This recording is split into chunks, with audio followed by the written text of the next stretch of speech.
Gawa naman tayo guys ng watermelon eggs. Meron akong konting watermelon na leftover. Wala lang, trip ko lang.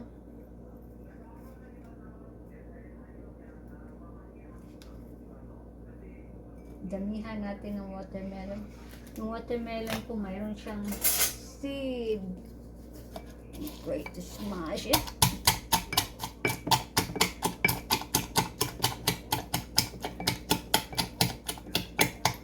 Oops, I'm making a mess. Too much mess. I should have used the blender.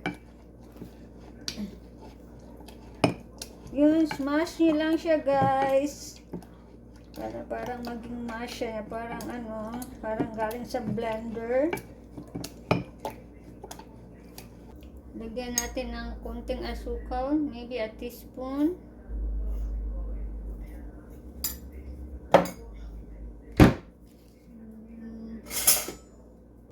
I'm just gonna mix it a little bit.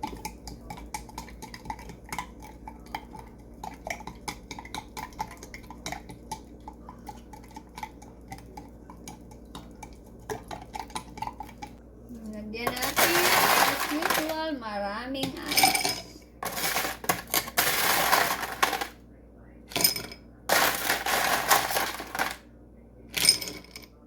Yan lang. Lalagyan ko siya ng 7-Up. Pwede naman inumin na yung 7-Up kasi lang kaartihan ba? Kaartihan. Yan, 7-Up at watermelon. Pwede na siyang tawaging watermelon egg. Tikman natin.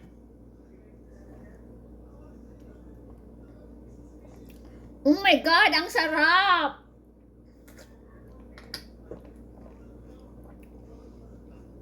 Oh my!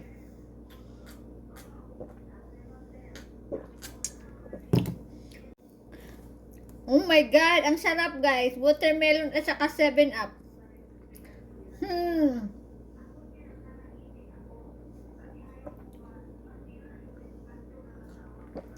Patikim natin kay husband.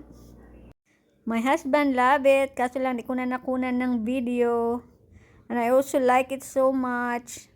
Pwede pala lagyan ng 7-Up ang watermelon at ang sarap.